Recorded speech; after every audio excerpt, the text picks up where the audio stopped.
Picture this, you're down to your last shot at turning your life around. One interview could change everything. But then you see a stranger in trouble, and you have exactly 30 seconds to choose, your future, or helping someone you don't even know. What would you do? Well, this man's choice led to the most unexpected twist of his entire life. Stay tuned because what happens next will restore your faith in doing the right thing when nobody's watching. Hey Storyphills family! Before we dive into today's incredible story, drop a comment and let me know where you're watching from right now. And if you're new here, hit that subscribe button because we're about to serve you some serious poetic justice that'll have you believing in karma again. Quentin Ray woke up at 5 a.m. sharp, not because he owned an alarm clock, but because desperation had trained his body like a military drill. For 4 months, he'd been sleeping on a flattened futon cushion in his friend's one-bedroom apartment in Tulsa. It wasn't his place, but it was the only roof between him and the streets. This morning was different though. This morning held his last shot at redemption. He heated up a rusted kettle on the stove, not for coffee, but to create steam. With careful precision, he pressed his only button-up shirt, pale blue with a frayed collar and missing cuff button. But when ironed just right, it looked like it belonged in a corporate office. Next came the shoes. Black leather, cracked at the sides but still holding together. He dabbed a towel in cooking oil and rubbed the surface until they caught a faint shine. In the cracked mirror, he rehearsed his lines. What are your strengths? I'm dependable. I show up. I care. By 7:30 a.m., Quentin was walking to the bus stop with borrowed coins from Mr. Lawton, the retired veteran downstairs who spent his days watching old westerns at full volume. Quentin had promised to pay him back the moment he got hired. The interview was at 10 a.m. at DuPont Grove's Tulsa branch. As the building came into view with its sharp glass panels, Quentin straightened his shoulders. This was it, his chance to build something he could be proud of. But just steps before the crosswalk, something caught his attention that would change everything.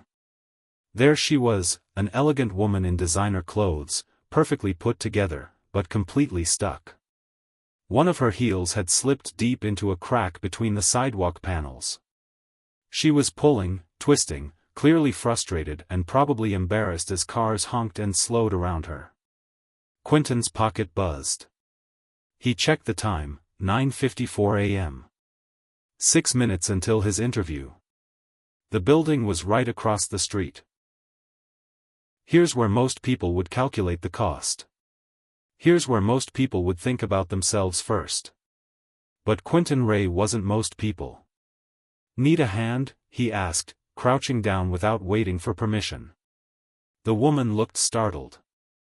Up close, she was clearly someone important, the kind of person who walked into rooms and made people straighten up without saying a word. I don't know what happened, she said, trying to laugh it off, but her voice carried that edge of panic people get when they're trying not to show vulnerability. No worries, Quentin said, kneeling and gently gripping the base of her heel. You're stuck right in the crack. Got it deep too. As he worked to free her shoe, they made small talk. She mentioned being late to something important. He could have told her about his interview, about how this might be his only shot, about how he'd been unemployed for over a year. But instead, he just focused on helping. With one final twist, the heel popped free. She stumbled slightly, and he caught her elbow just in time. Thank you, she said, adjusting her shoe. Seriously, I thought I was going to have to go barefoot. What's your name? She asked. Quentin Ray, he replied, brushing off his pants. She checked her watch and winced. I'm actually late myself. Then she was gone, weaving through the crowd with purpose. Quentin finally looked at his watch, 9:54 a.m. His chest tightened. He ran across the street, dodging traffic, nearly dropping his resume folder. Hi, I'm here for an interview with DuPont Grove. 10 a.m. Name's Quentin Ray, he said, out of breath at the reception desk. The receptionist clicked through her computer, then gave him a polite smile that didn't reach her eyes. "I'm sorry, Mr. Ray. Miss Ames was only scheduled until 10. She's already stepped out." "Wait, can you check? I helped someone on the street. It was just a few minutes. She left about 5 minutes ago." "I'm sorry." Quentin stood there, still holding his folder like it meant something. His breath was shallow, but he forced it down. He didn't want to look angry or desperate. He forced a practiced smile and nodded. "Thank you." He walked out slowly, careful not to let the door swing too hard. The world outside felt louder now, harsher. He sat on a nearby bench, letting the folder rest on his knees. For a moment, he let the thought creep in, maybe I blew it. Maybe I should have kept walking. But then he thought of that woman, how embarrassed she looked, how nobody else even stopped. Even though his hands were sweating and his stomach was empty, he told himself, doing the right thing doesn't always come with a reward, but it's still the right thing. That night, when his friend Corey came home from his shift at the diner, Quentin just gave a thumbs up and said the interview went fine. He didn't want sympathy. He didn't want to hear, "It wasn't meant to be," or, "Your time will come."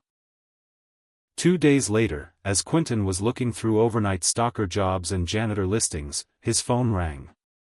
Unknown number. "Hello? Is this Mr. Quentin Ray?" The voice was professional, crisp. "Speaking. This is Alora Finch, assistant to Miss Marion DuPont. Miss DuPont would like to reschedule your interview for tomorrow morning.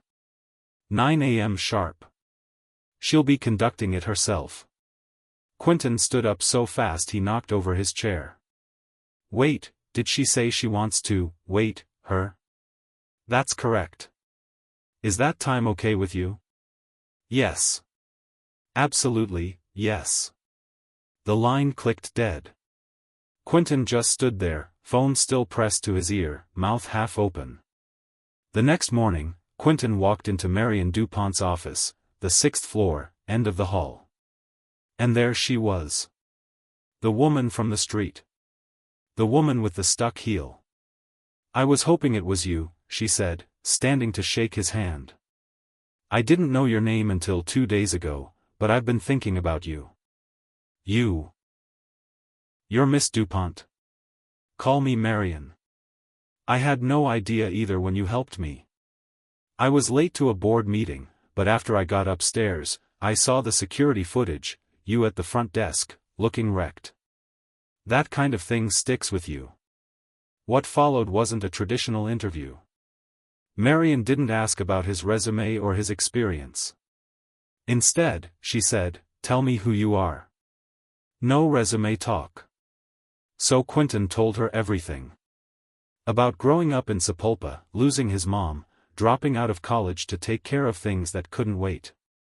About applying for jobs with no callbacks, about couch surfing and showing up at the workforce office every day like it was a job in itself.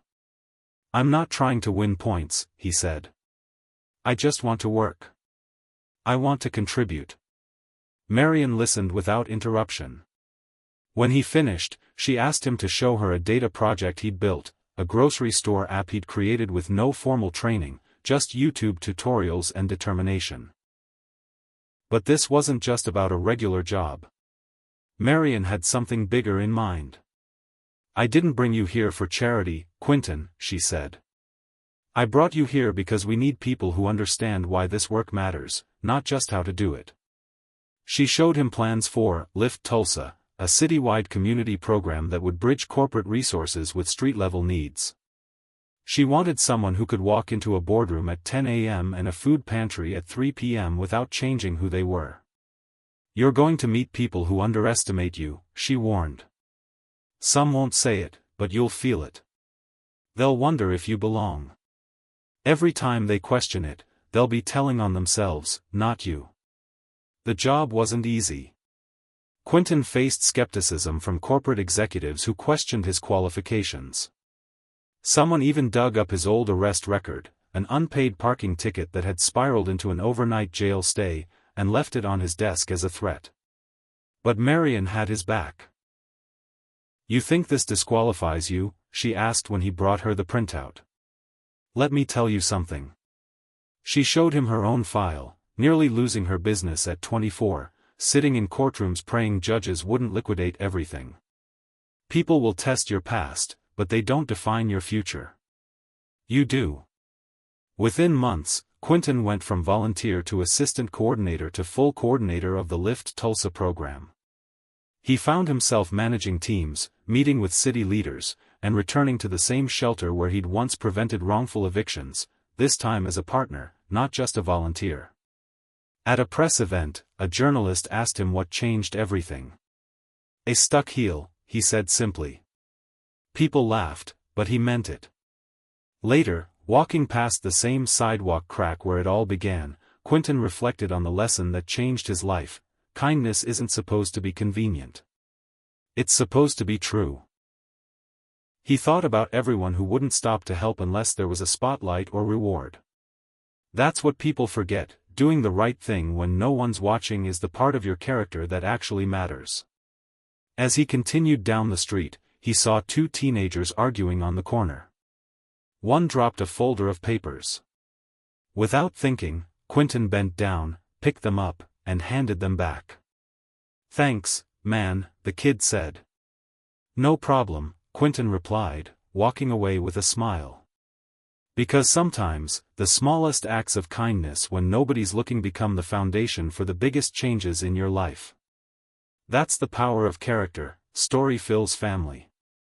Quentin's choice to help a stranger cost him what he thought was his only chance, but it actually gave him something so much better: a chance to build a life of purpose and meaning. If this story moved you, drop a like and share it with someone who needs to be reminded that doing the right thing always counts.